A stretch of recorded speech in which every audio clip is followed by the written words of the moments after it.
I'm David Levitz. Welcome to the show. In Israel, mass rallies against the government of Benjamin Netanyahu marked the eve of the 6-month anniversary of the Hamas terror attacks. Mounting anger over the government's handling of the war in Gaza brought tens of thousands onto the streets of Tel Aviv and other cities. Protesters demanded that Israel agree to a deal with Hamas for the release of the remaining hostages. Many calling on Prime Minister Benjamin Netanyahu to step down. Some accused Netanyahu and his coalition of delaying a hostage deal for political reasons. Our correspondent Amien Essif sent us this date from Jerusalem. Thousands of Israelis have taken its streets across the country to demand the end of Netanyahu government, not just here in Jerusalem, but also in Tel Aviv and Haifa. The thing that brings them together is the fear for the safety of Israel. Now, we talked to several people here, and they said that they're mostly concerned about the lives of the hostages that remain in Gaza under Hamas control. They believe that Netanyahu is not negotiating in good faith to bring those hostages home. And especially with mounting pressure from across the world on Israel with how Israel is conducting the war in Gaza, the people here believe that Netanyahu has made Israel less safe by alienating it on an international stage. The protests come as Israel is responding to international calls to allow more humanitarian aid into Gaza. The government has approved the reopening of the Erez crossing into northern Gaza and the temporary use of Ashdod port in southern Israel. Aid agencies say not nearly enough supplies are getting through to the Palestinian territory and that famine is imminent. Inside these boxes is medicine and supplies. Much needed aid at this hospital, which has become the most important in northern Gaza. After Al-Shifa Hospital stopped functioning, many patients arrived at Kamal Adwan Hospital. This is a small hospital and we lack medicine and supplies. We call on international organisations, including the World Health Organization, and we thank God today that we received some supplies. Aid has been trickling into Gaza. However, agencies say it's not enough to meet the needs of the population. Pressure has been growing on Israel to allow more humanitarian supplies into the enclave, which the Israeli government has approved. This decision comes in the wake of the killing of several aid workers in an Israeli strike earlier this week. But safety concerns remain an issue for agencies still operating in Gaza. We don't have the necessary security guarantees to work here. The people also need to be safe.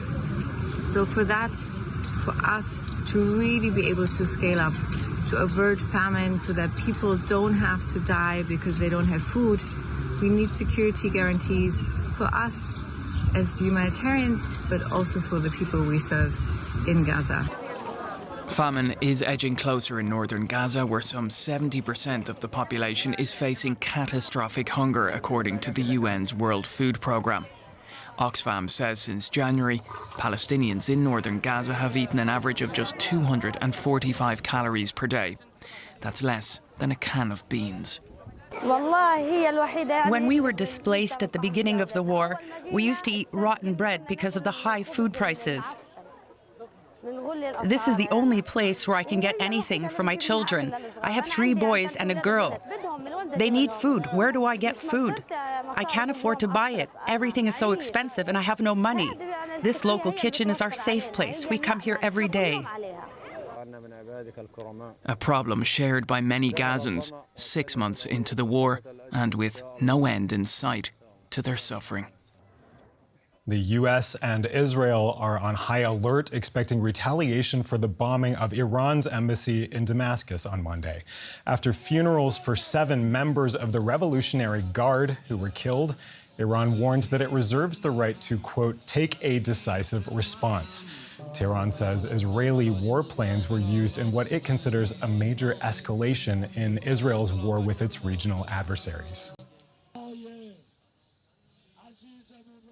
Behnam Taleblu is a senior fellow at the Foundation for Defense of Democracies Research Institute in Washington, D.C. He focuses on Iranian political and security issues. Behnam, good to have you with us. Iran has promised what it calls severe revenge. What exactly could that mean? Well, it's great to be with you. We've seen the clerical regime in Iran promise something similar before. For example, in response to real or perceived threats from Israel in 2022 and again in 2024, the regime ended up striking publicly from its own territory targets in Iraq that ended up being the homes of Kurdish businessmen, killing innocent civilians, alleging that those targets were Mossad bases. In the past, the Islamic Republic has been increasingly interested and willing and able to publicly launch missile operations the more capable they have become. But thus far in its history, it has never directly targeted Israeli territory publicly from its own territory using these weapons.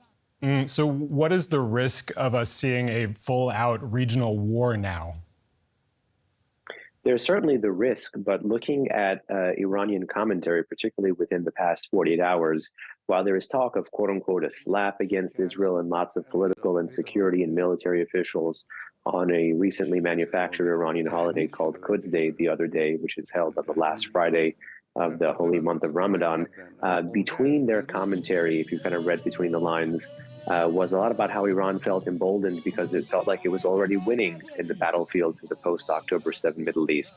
So my assessment is that Iran is likely not going to do something to shake off the current trajectory. So that might mean not targeting Israel directly, or again, launching an attack against a third-party country, or more likely, you've even had Iranian political officials talk about terrorism against Israeli embassies.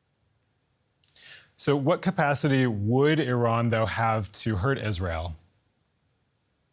It broadly depends on how one defines hurts. I mean, within the past 48 hours, you've had Iranian news agencies actually admit that this brigadier general that was killed in the Damascus strike, Brigadier General Zahedi, allegedly partook or helped plan the October 7 terrorist attack, which is an eerie slip of the tongue given Tehran's denials for the past 6 months. So clearly they have a robust terrorist apparatus. In the past, the Israelis and the Iranians have traded barbs in cyberspace. That could potentially continue as well. It's also an open question because Tehran was pointing a finger at America, despite the very public American denial, if it will resume militia attacks in the heartland of the Middle East, like in Iraq and Syria, against U.S. positions. In your assessment, just briefly, what could be done right now to de-escalate the situation, if anything? You know, listen, this is a really tough question because I think the Iranians at this point in time are politically locked in. They've sunk a lot of costs publicly and rhetorically about feeling the need to respond. The question is, how will they intend to save face here? And what can the West and Israel and others do to bolster deterrence to limit any kind of potential Iranian response? Behnam Taleblu, Senior Fellow at the Foundation for Defense of Democracy, thank you so much for your time and your analysis. We now would like to get some more on this potential threat from Iran. And for that, I'm joined by Hans-Jakob Schindler. He's Senior Director of the Counter-Extremism Project, which is an international non-governmental organization. Welcome to DW. So Iran has promised what it calls severe revenge. Are we about to see a full-out regional war? Thank you so much for having me. I don't think that a severe revenge that Iran has promised the US, for example, also in the aftermath of General Soleimani, is necessarily coming in the way that everyone imagines. So everyone, of course, justifiably, because you cannot 100% excluding it, is looking at airstrikes into Israel. However, Iran has many more opportunities to respond. And I think the most obvious way is really to go back to the old playbook on how Iran responded in the past. And that is looking at attacking installations, in this case, Israeli or even US installations outside the region worldwide. There were attacks, for example, in 2012 in Burgas, Bulgaria, against Israeli tourists. That, I think, is where the threat lies. Should Iran attack Israeli territory proper by itself, not via Hezbollah, this would really put a lot of water on those in Tel Aviv, as well as in Washington, who argue for direct attacks against Iran already. And hence, this is not in the Iranian interest. Well, talk to us a bit about these proxies. You mentioned Hezbollah. This is the largest and best armed non-governmental force in the world, if I'm not mistaken. What is its capacity to really hurt Israel on behalf of Iran? We've already seen in the last couple of months cross-border attacks on a daily basis.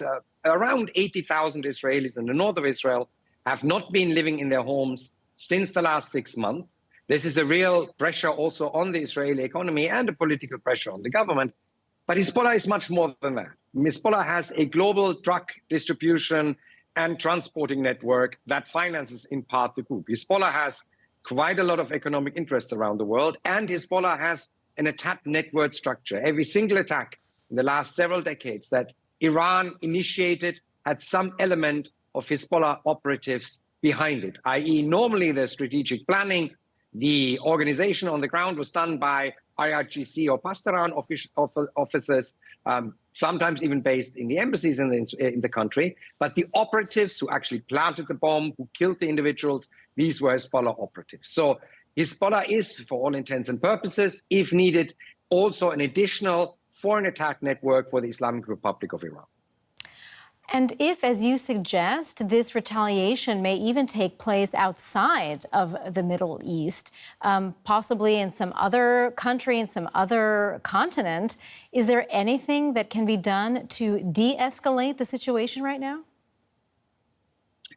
Well, at the moment, it's really hard. We are in a super tense situation. Not only do we have the Gaza situation continuing, we have Hezbollah attacking northern Israel, we have renewed attacks of Iraqi groups and Syrian groups on U.S. installations over the last couple of days. We have the Houthi problem in the Red Sea. All of this creates a very difficult situation to diffuse.